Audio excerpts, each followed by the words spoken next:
भगवते वासुदेवाय। हरे कृष्णा।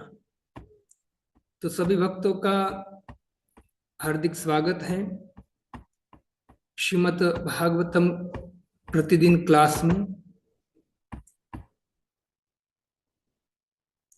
कल हमने श्रवण किया कि शौनक आदि 88,000 ऋषि मुनि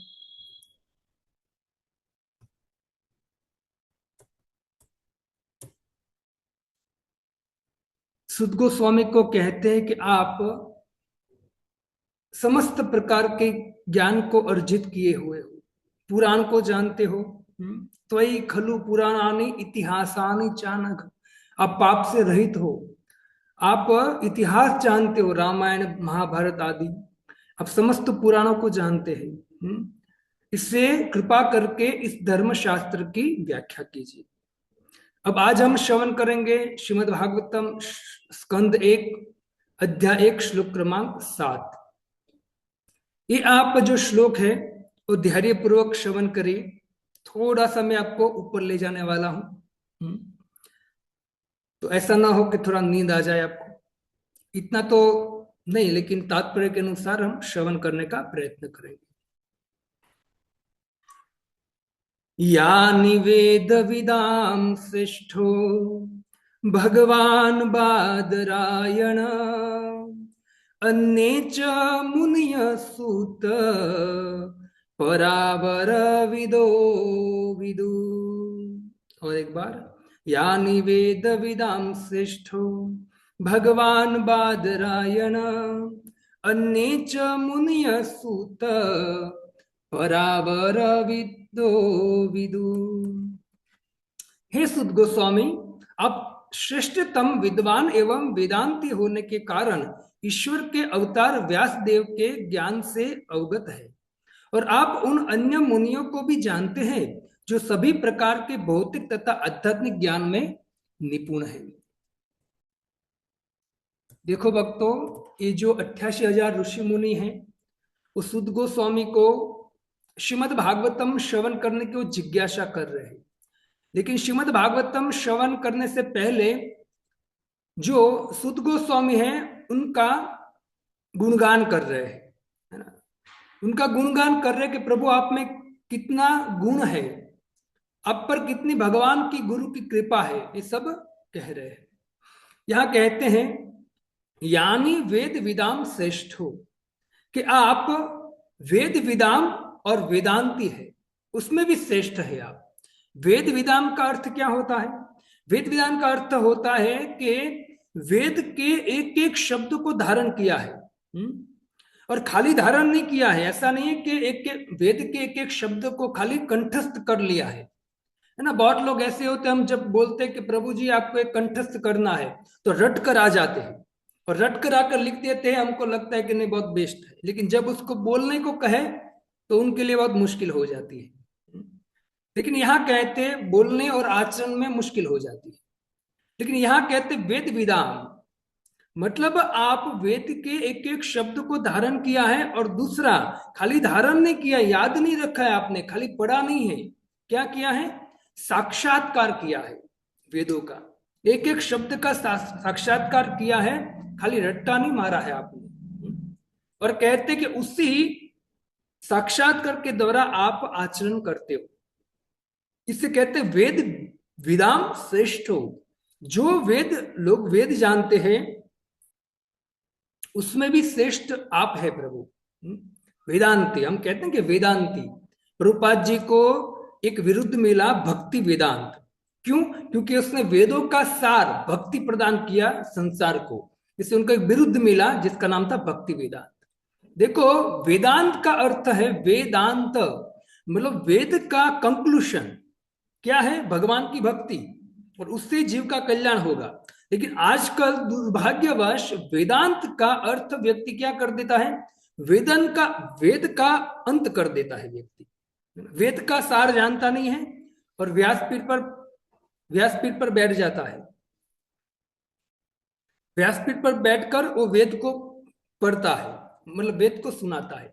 लेकिन वेद का कंक्लूशन न जानने के कारण वो व्यक्ति क्या करते, वेद की उल्टी फुल्टी व्याख्या करता है।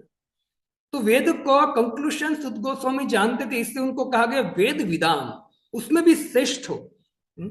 इससे वक्ता को जब बैठे तो उनको कम से कम वेद का कंक्लूशन पता होना चाहिए। श्रीमद् भागवतम 7 दिन की कथा होती है, लेकिन श्रीमद् भागवतम की जो 7 दिन की कथा 18,000 श्लोक होते हैं, वो कोई भी वक्ता समाप्त नहीं कर पाएगा, पूरा नहीं कर पाएगा।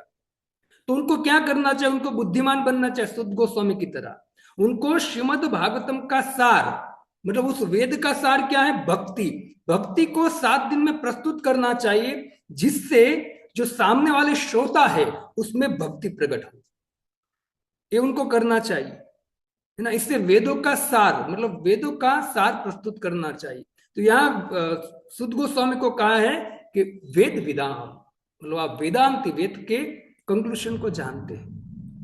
देखो भक्तों, भगवान श्री कृष्ण भगवत गीता में 15.15 अध्याय 15 श्लोक 15 में कहते हैं, वेदेश सर्वे अहम एव वेद्यो वेदान कृत वेद विदेह चाहम, कि आप जितने भी वेद हैं, जितने भी पुराने, जितने भी शास्त्र हैं, कहते कि वेदान कृत वेद विदेह चाहम, उस सब वेदों का सार क्या है, मुझे जानना।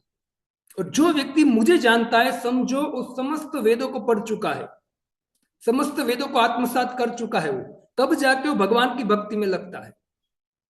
तो इतनी श्रेष्ठ भक्ति है, क्योंकि सभी वेदों का सार क्या है, भक्ति। और भक्ति किसकी करनी चाहिए, भगवान कृष्ण की। भगवान कहते कि भक्त्या माम अभिजानाति, भक्ति के द्वारा ही मैं जाना जा सकता। तो सार क्या होना चाहिए, तो कहते हैं कि वेद का सार होना चाहिए भक्ति, है ना। और ये जो भी भागवतम कथा करने के लिए वेद व्यास के व्यासपीठ पर बैठते, उन सबको ये ध्यान रखना चाहिए कि क्या प्रस्तुत करना चाहिए, भक्ति प्रस्तुत करना चाहिए। हरि नाम की व्याख्या होनी चाहिए, हरि कथा की व्याख्या होनी चाहिए, भागवतम के गूढ़ सिद्धांत की व्याख्या होनी चाहिए, जिससे कलयुग का समाज, जो मानव समाज है, वो तुरंत अपनी चेतना, अपनी मन, अपनी बुद्धि को ऊपर उठा सके। भोग की ओर जा रहा है व्यक्ति, भोग से योग की तरफ आए, ये भागवतम का कंक्लूशन है। इससे समाज की खाली बातें नहीं करनी चाहिए, वो समाज में जो भोग हो रहा है, वो भोग से कैसे निवृत्त होकर भगवान की ओर बढ़े, तभी जीव सुखी हो पाएगा, आनंदित हो पाएगा, परम गति को प्राप्त करेगा, और अगला जीवन भी उनका श्रेष्ठ होगा। ये वक्ताओं का एक कर्तव्य है, ये समाज को सही सही ज्ञान प्रदान करने का। इससे भक्तों, मैं आपको पहले बोल चुका हूं कि भागवतम का एक एक शब्द में रस छुपा हुआ है। हमको इसको समझने का प्रयत्न करना पड़ेगा। हम देखो, आपको अगर खुद को ठगाना है, तो ठगने वालों की कमी नहीं है संसार में। इससे हमको वास्तव में जब जिज्ञासा करेंगे कि नहीं, मुझे सत्य भगवत तत्व को जानना है, भगवान की वाणी को सत्य जान, इच्छा भी करोगे ना, अंदर अंदर इच्छा करोगे ना, तो भगवान अंदर बैठा है। भगवान निश्चित आपकी इच्छा पूरी करने के लिए सामने ऐसे भक्तों को प्रस्तुत कर देंगे आपके सामने, कि वो आपको सही सही भगवत तत्व समझा सके, है ना। खाली इच्छा तो करो, जिज्ञासा तो करो, है ना। इससे कहते हैं कि वेद विदाम श्रेष्ठ भगवान बादरायणी। और आपने क्या किया है, किससे सीखा है, तो कहते भगवान बादरायणी। बादरायणी किसका नाम, बादरायण किसका नाम है, वेदव्यास जी का।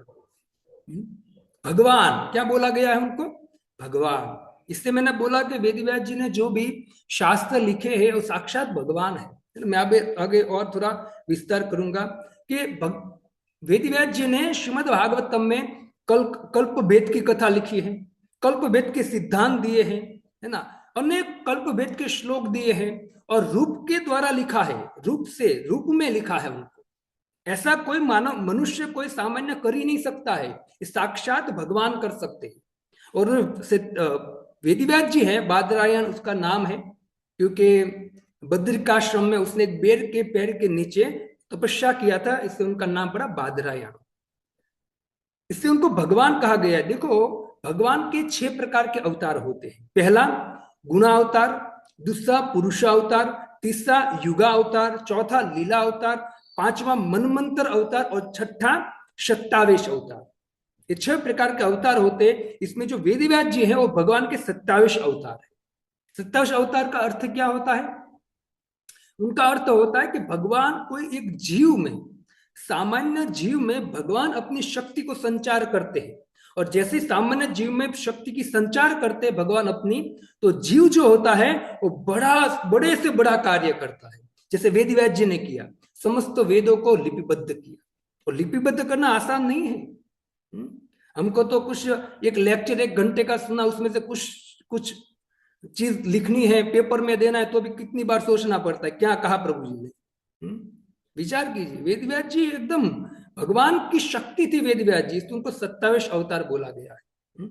इससे पहले युगों की घटना याद कर करके, श्लोक याद कर करके, युगों की, पहले दिन की नहीं, वेद व्यास जी ने पहले युगों की घटना को, कथाओं को, सिद्धांतों को याद कर कर कर श्रीमद् भागवतम में रखा है। इससे कहते हैं कि वेद व्यास जी कौन है, तो कैसे बादराय, भगवान बादराय, कुछ छोड़ा नहीं है वेद व्यास जी ने, सब कुछ दे दिया। मानव समाज के कल्याण हेतु वेद व्यास जी ने सब कुछ दे दिया है।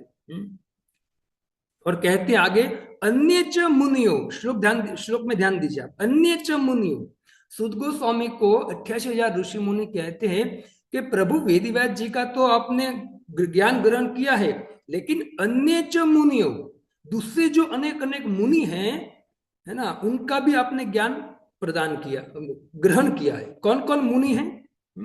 तो कहते हैं कि अनेक दूसरे जो मुनि, विचारवान दार्शनिक मुनि होते हैं, वो दार्शनिक मुनि का भी आपने क्या किया है, तो कहते हैं उनके विचार आपने लिया है।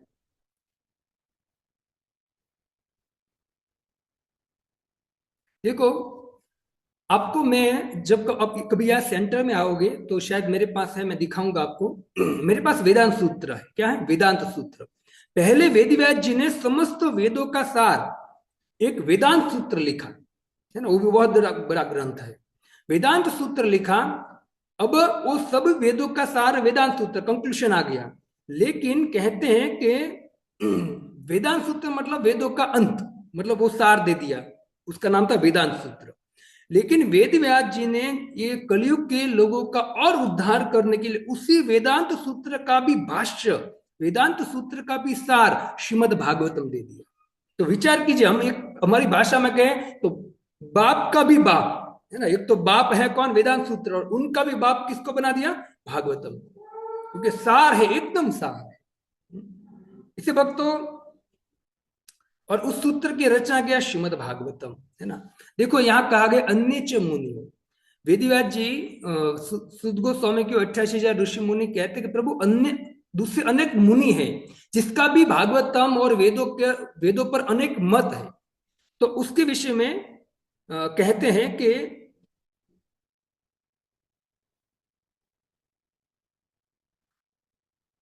इसमें भी कहते हैं कि छह मुनि हैं, 6 मुनि के नाम दिए हैं। उसके एक का नाम है गौतम, दूसरा का नाम कणाद, तीसरा कपिल, चौथा पतंजलि, पांचवा जैमिनी और छठा अष्टावक्र। ये 6 मुनि हैं जिसने अपने अपने दार्शनिक प्रणाली को रखा है ना। न्याय क्या? गौतम मुनि जो है उसने न्याय दिया, सुनिए ध्यान से। गौतम मुनि है, उसने न्याय दिया, और न्याय में क्या होता है? जैसे न्याय क्या होता है, जैसे 2 कमरे हैं और आपके पास एक ही दिया है, 2 कमरे एक ही दिया है, तो अब दोनों कमरे में आपको रोशनी करनी है तो क्या करना पड़ेगा? तो कहते कि उसी दिया को दोनों कमरे के बीच में सेंटर में रख दो, तो दोनों कमरे में थोड़ा थोड़ा रोशनी चला जाए, उसको बोलते हैं न्याय, है ना। ये एक एग्जाम्पल, जैसे कहते दीप दहली न्याय, इसको बोलते दीप दहली न्याय। ये तर्क वितर्क का ज्ञान है, गौतम मुनि ने दिया। कौन सा ज्ञान है? तर्क वितर्क का। जैसे वकील है, वकील होते हो तर्क वितर्क करते, लेकिन वकील जो तर्क वितर्क करते, बहस करते, दलील करते, वो जो गौतम मुनि ने अपना जो प्रणाली लिखा है उसका एक अंश भी नहीं है वो। जो अभी के वकील जो मतलब वार्तालाप करते हैं ना, मतलब क्या कहते हैं, बहस करते, दलील करते, वो गौतम मुनि के जो प्रणाली है उसमें एक प्रसंग भी नहीं है। इसे कहते हैं कि दर्शन मतलब देखना। कहते कि एक वस्तु को अनेक रीति से देखा जा सकता है। जैसे कोई व्यक्ति स्मशान में जाता है, स्मशान में जाता है तो जो मिस्त्री है वो मिस्त्री उस स्मशान में जाकर लकड़ी को देखकर कुछ और सोचता है, और कोई बिजनेसमैन होता है, वो लकड़ी को देख के विचार करता है कि यही बिजनेस खोल दूं मैं लकड़ी का। तो सब व्यक्ति एक ही चीज को अलग अलग दृष्टि से देखते हैं, है ना। इसको बोलते हैं दर्शन कहते हैं, है ना। कलाकार है, पेंटर है, जिस तरह से एक पेड़ है, उस पेड़ को एक कलाकार ने देखा, उस पेड़ के ऊपर एक छोटा सा पक्षी बैठा है, तो कलाकार क्या देखेगा, पेंटर क्या देखेगा कि बस ये पक्षी हिले नहीं, मैं पूरा वृक्ष का चित्र बनाऊंगा, पक्षी को भी लूंगा, इस तरह से मैं पेंट बनाऊंगा। और यदि मानो उसी जगह पर शिकारी आता है, तो शिकारी किस तरह से देखता है, शिकारी देखता है कि पक्षी वहां बैठे नहीं, उड़कर नीचे आए, नीचे दाना चुनने के लिए मैंने वहां जाल बिछाया है, तो जाल में फंस जाए। तो सबकी अपनी अपना नजरिया होता है, अपना अपना नजरिया होता है। तो ये जो 6 मुनि हैं, उनके सबका अलग अलग नजरिया है। इसे कहते हैं कि उसको षड दर्शन कहा गया है। एक 6 जो मुनि है, उसने जो दर्शन प्रणाली लिखी है, उसको षड दर्शन कहा गया। मैं आपको कंक्लूजन पर लेकर जाऊंगा, ध्यान से सुनिए। थोड़ा सा ऊपर है, आपको समझ में ना आए, लेकिन कंक्लूजन पर लेकर जाऊंगा, आप ध्यान से सुनिए। दूसरा है कणाद। कणाद मुनि का सूत्र क्या है, तो कहते हैं अणु परमाणु की रचना करें। कपिल मुनि है, जो भगवान कपिल, उनका सूत्र क्या है, तो कहते हैं सांख्य की विशेष व्याख्या किया है उसने।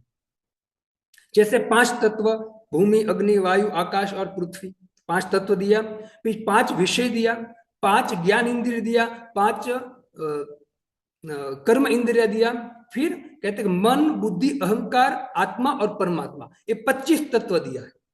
ठीक है, ये 25 तत्व से हमारा शरीर बनता है।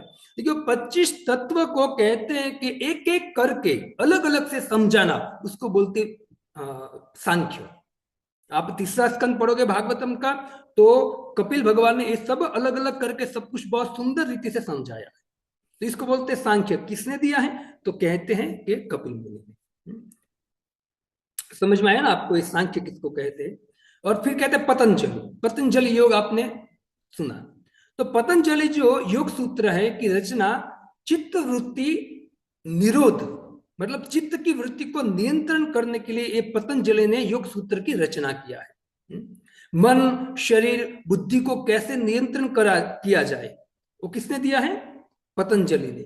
यम, नियम, आसन, प्राणायाम, प्रत्याहार, ध्यान, धारणा, समाधि, ये जो विधि है, ये पतंजलि ने दिया है। अब ये विधि कहां से निकाला है, शास्त्रों से ही निकाला है। लेकिन उन लोगों ने शास्त्रों से कुछ एक एक चीज पकड़ा है। अब समझ में आ गया होगा मैं जो बोलना चाहता हूं। शास्त्रों से एक एक चीज पकड़ा है इन मुनियों ने, ठीक है। और फिर जैमिनी ने पूर्व मीमांसा लिखा, पूर्व मीमांसा और उत्तर मीमांसा। और कहते कि मीमांसा का अर्थ क्या होता है, तो कहते हैं कि कोई व्यक्ति एक विषय पर चिंतन करे। तो जैमिनी मुनि ने किस विषय पर चिंतन किया था, तो जैमिनी मुनि ने कहते हैं कि कर्म पर विशेष चिंतन किया था। शास्त्रों में जो कर्म है उनको लेकर विशेष कर्म पर चिंतन किया था। एक विषय पर चिंतन करे उसको मीमांसा कहते हैं, है ना। और जो जैमिनी मुनि है उसको कर्म कांड को और पूजा आदि को क्या बताया था, धर्म बताया था। और वो कहते हैं कि वेदों का नियम पालन करना धर्म है। ये कर्मकांड पूजा करेगा कोई व्यक्ति, कर्मकांड पूजा, जो व्यक्ति भगवान का भक्त बन गया है, समझो उसने मूल तक पहुंच गया व्यक्ति, शास्त्रों के मूल तक पहुंच गया है। लेकिन जो व्यक्ति कम बुद्धिमान व्यक्ति है, उनके लिए जैमिनी मुनि कहते क्या करना चाहिए, उनको कर्मकांड करना चाहिए और पूजा विधि सीखना चाहिए, थोड़ा थोड़ा कुछ ना कुछ करता रहना चाहिए, जिससे वो धीरे धीरे धीरे क्या ऊपर उठे और ज्ञान स्तर तक पहुंच पाए। ये कम बुद्धिमान व्यक्ति के लिए है। लेकिन जो व्यक्ति भगवान की कृपा से, भक्तों की कृपा से, जो व्यक्ति सीधा डायरेक्ट भक्ति तक पहुंच गया है, समझो उसने वेद का कंक्लूजन पकड़ लिया है और पूर्व जन्म में उसने बहुत कुछ कर लिया है, इससे उनको भगवान की भक्ति मिलती है। लेकिन जैमिनी मुनि, मैंने आपको पहले बोला कि जो 6 प्रणाली है, 6 मुनि है, उसने सब शास्त्रों में एक एक चीज लेकर उसकी व्याख्या किया है। और लास्ट में है अष्टावक्र मुनि, उसने अलग अलग सिद्धांत को प्रस्तुत किया है वेदों का, अष्टावक्र मुनि। तो ये 6 प्रणाली है भक्तों। अब सुनिए ध्यान से, जो वेदव्यास जी है, वेदव्यास जी ने क्या किया है, अब यहां देखो श्लोक में देखिए, अन्य च मुनियो, आप दूसरे मुनियों को भी प्रणाली जानते हो, जो मैंने आपको 6 गिनाया, ठीक है। परावर विदो विदु कि हे सुत गोस्वामी, आप भौतिक भौतिक जगत का ज्ञान और आध्यात्मिक जगत का ज्ञान पूर्ण रूप से समझते हो, जानते हो आप। लेकिन ये जो 6 मुनि की प्रणाली है, उनको लेकर मतलब उनको साथ में रखकर वेद व्यास जी ने क्या लिख दिया है? श्रीमद् भागवतम। मतलब ये सब कुछ कहाँ मिल जाएगा आपको? श्रीमद् भागवतम में। लेकिन इस सब का कंक्लूजन क्या मिलेगा श्रीमद् भागवतम में? भगवान की भक्ति, है ना। जैसे जैमिनी मुनि ने कहा कि कर्म ही, कर्म के विषय में बोला, लेकिन कर्म का कंक्लूजन क्या है? तो भगवान कहते यज्ञ अर्थात कर्म ने, अन्यत्र लोकोयम कर्म बंधन। कर्म मेरे लिए करो, वरना कर्म का बंधन लगेगा। मतलब जैमिनी मुनि तो कहते हैं कि अंत में आपको ज्ञान के स्तर पर आना है। ज्ञान का मतलब क्या है? ज्ञान का मतलब है बहुनाम जन्मनाम अंते ज्ञान वाम माम प्रवर्तन्ते वासुदेव सर्वम इति स महात्मा। ज्ञान का मतलब है कि आप ज्ञानी हैं तो निश्चित है कि आप भगवान की भक्ति करोगे, तभी आप ज्ञान के फाइनल कंक्लूजन पर पहुंचे हो, वरना अभी आप ज्ञानी नहीं हो, है ना। तो ये सब ने एक एक जो प्रणाली पकड़ी है, तो यह कहते हैं कि श्रीमद्, इससे अन्य मुनि के दर्शन को भी जानने वाले हैं आप। क्यों? क्योंकि आपने भागवतम का सार पकड़ लिया है। आप अन्य मुनि को भी क्यों जानते हो? अन्य मुनि जो है उनके भी सिद्धांत को क्यों जानते हो? उनके जो तत्व है उनको क्यों जानते हो? क्यों? क्योंकि आपने श्रीमद् भागवतम साक्षात वेद व्यास जी के पुत्र सुखदेव गोस्वामी के मुख से श्रवण कर लिया है। और श्रीमद् भागवतम में ये जितने भी मुनि हैं, उन लोगों ने जो मीमांसा आदि जो भी दिया है, सिद्धांत दिया है, दार्शनिक प्रणाली दिया है, उस सब पे आप क्या हो? तो कहते आप निपुण हो, इससे आपको सब पता है। इसे कहते हैं कि ये जो 6 प्रणाली है 6 मुनियों की, उसके अलावा भी बहुत सारी प्रणाली है वेदों की, लेकिन उस प्रणाली में कभी कोई जगह पर परम कारण की चर्चा नहीं होती है। कभी परम कारण क्या है उसकी चर्चा नहीं होती है। लेकिन जो ये 6 मुनियों ने प्रणाली दी है, उसमें परम कारण की चर्चा होती है, लेकिन उनका भी कंक्लूजन निकालने के लिए वेद व्यास जी ने श्रीमद् भागवतम उस सबको अंदर डालकर श्रीमद् भागवतम की रचना किया। क्योंकि ये जो 6 ऋषि हैं वो तो भगवान के भक्त है, लेकिन वेद व्यास जी स्वयं भगवान है, तो सबको अंदर रख के श्रीमद् भागवतम की सुंदर रचना कर दिया है। इसलिए जो प्रणाली है, दार्शनिक प्रणाली, उसको आपको समझना है तो वास्तव में श्रीमद् भागवतम पढ़ना चाहिए। धीरे धीरे उनका कंक्लूजन मिल जाएगा। और प्रणाली, जो मुनियों ने प्रणाली दिया है, वो प्रणाली सीखने के लिए आपको बहुत बृहद बुद्धि चाहिए, बहुत टाइम चाहिए, है ना। और समझ में भी वैसे नहीं आएगा कलयुग में। लेकिन यदि आपको उनका सार चाहिए, प्रणालियों का सार चाहिए, तो क्या करना चाहिए? श्रीमद् भागवतम को भगवान के भक्तों के मुख से ध्यान पूर्वक श्रवण कर लेना चाहिए, तो आपको उनका सार निश्चित मिल जाएगा। इसे कहते हैं कि दूसरी जो प्रणाली है दार्शनिक प्रणाली, उसमें न तो मोक्ष की चर्चा किया है, न तो भगवत भक्ति की चर्चा किया, न भगवत प्राप्ति की चर्चा किया है। इससे वो प्रणाली को जो विद्वान है उसको समझने का प्रयत्न समझना चाहिए, लेकिन हमको पढ़ना क्या चाहिए? श्रीमद् भागवतम। क्योंकि उसमें क्या है?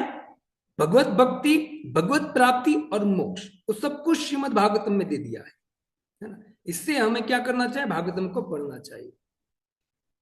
इससे सब जो वाद है, जो क्या बोलते हैं, वाद विवाद करते हैं ना लोग कि ऐसा क्यों, ऐसा क्यों, ऐसा क्यों, ऐसा क्यों, उस सब का सॉल्यूशन श्रीमद् भागवतम में। इससे कहते हैं कि जो भी कर्म है, जन्म है, रूप है, वो भागवतम में सब कुछ दे दिया है। भगवान निराकार नहीं है, वो सब कुछ भागवतम खंडन करता है। इसे कहते हैं कि भागवतम ग्रंथ आस्तिकवादी है, आस्तिकवादियों के लिए है, नास्तिकवादियों के लिए नहीं है। बहुत लोग नास्तिक हो गए हैं कि भगवान है ही नहीं, हम नहीं मानते भगवान।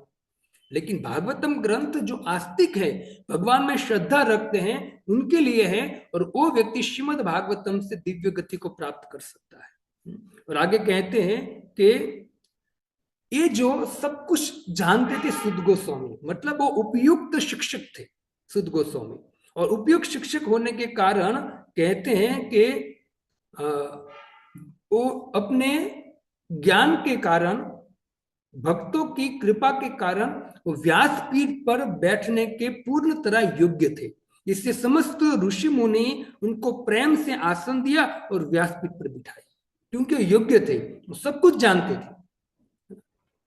देखो भक्तों, एक बात कह के मैं आगे समाप्त करूंगा कि यहाँ भक्ति सिद्ध चक्रवर्ती ठाकुर कहते हैं कि लोगों को जिज्ञासा कहाँ करनी चाहिए। अर्जुन ने जिज्ञासा कहाँ किया? भगवान के पास। अब देखो, अर्जुन जैसा महाज्ञानी, इतना बड़ा योगी व्यक्ति भगवान के पास जिज्ञासा कर रहा है। क्या जिज्ञासा कर रहा है? तो कहते कार्पण्य दोष अपहयत स्वभाव पच्छा में त्वाम धर्म समुद्ध चेता। हे प्रभु, कार्पण्य दोषों में कृपण के दोष के द्वारा मैं समझ नहीं पा रहा हूं कि धर्म समुद्ध चेता, मैं धर्म के तत्व को समझ नहीं पा रहा हूं, अब मुझे समझाइए। देखो, अर्जुन जैसा व्यक्ति, लेकिन किसके शरण में गया हो? भगवान के पास गया। तो जिज्ञासा भी हमको किसके पास जाकर करनी चाहिए? संसार के भोगी लोग जो हैं, जिनके पास बहुत पैसा है, तो उनके पास जाकर कोई जिज्ञासा करने की जरूरत नहीं है, क्योंकि वास्तव में उनको भी कुछ नहीं पता है। जिज्ञासा किससे करनी चाहिए? तो अर्जुन की तरह हमको समझना चाहिए कि यच्छेषा निश्चितम ब्रूहि तन्मे, कि धर्म का विज्ञान मैं समझ नहीं पा रहा हूं, तो यच्छेषा निश्चितम ब्रूहि तन्मे, आप मुझे श्रवण कराइए। शिष्यस्ते हम शादी मामताम प्रपन्नम, मैं आपका शिष्य हूं, मैं आपकी शरण में हूं, कृपा करके आप मुझे धर्म का तत्व समझाइए। मैं समझ नहीं पा रहा हूं मुझे क्या करना चाहिए, क्या नहीं करना चाहिए। तो हमें भी एक गूढ़ सिद्धांत को समझने के लिए कोई गुरु वैष्णव के पास जाना चाहिए। कैसे? नम्रता से। और अपने पास जो भी है ना, वो प्रस्तुत नहीं करना चाहिए, बस उससे प्रश्न करना चाहिए, है ना। अर्जुन की तरह, अर्जुन ने क्या बोल दिया कि मैं कुछ समझ नहीं पा रहा हूं, मैं आपकी शरण में हूं, आप मुझे समझाइए, मैं पूर्ण तरह आपकी शरण में हूं, आप मुझे समझाइए। तो ऐसे हमको पूर्ण शरणागति लेनी चाहिए। जब षडविध शरणागति, षडविध शरणागति हैया छे जहार, ताहार प्रार्थना सुने श्री नंद कुमार। जब हम शरणागति लेंगे गुरु वैष्णव की, जब जाके भगवान प्रसन्न हो गए, भगवान मिलेंगे हमको। क्योंकि भगवान भी भगवत गीता में क्या मांगते? शरणागति, है ना। शरणागति बहुत जरूरी है भक्तों। इससे कहते हैं कि हमें ऐसे व्यक्ति के पास नहीं जाना चाहिए जो शास्त्र ज्ञान में निपुण नहीं है, है ना। और उनके, अगर मानो कोई व्यक्ति शास्त्र को जानता ही नहीं है और अपने जीवन का प्रॉब्लम सॉल्यूशन करने के लिए आप उनके पास चले भी गए, तो क्या होगा? वो जो भी जवाब देगा उससे क्या होगा? एक तो विवाद बढ़ेगा हमारे मन में, विषाद मतलब शोक बढ़ेगा। तीसरा कहते हैं कि समाधान नहीं मिलेगा, और चौथा कहते हैं ज्यादा हमारे जीवन में कंफ्यूजन आ जाएगा ऐसे लोगों से प्रश्न का जवाब मांगने से। इसे संसारी हो या आध्यात्मिक हो, हमको ऐसे व्यक्ति के पास जाकर जिज्ञासा करनी चाहिए जो वेद व्यास जी की वाणी को, सुखदेव गोस्वामी की वाणी को अच्छी तरह से आत्मसात कर चुका हो, जो समझ चुका हो, उनका सार आपको सिखाए। ऐसे व्यक्ति के पास जाकर हमको प्रश्न करना चाहिए, जिज्ञासा करनी चाहिए। इससे कहते हैं वेदांत सूत्र, जो समस्त वेदों का सार है, उसमें पहला भाष्य, पहला शब्द है यथा तो ब्रह्म जिज्ञासा। जीव है, उनको क्या करना चाहिए? भगवान के विषय में सही गुरु वैष्णव के पास जाकर जिज्ञासा करनी चाहिए, है ना। यही वास्तव में बुद्धिमानी है।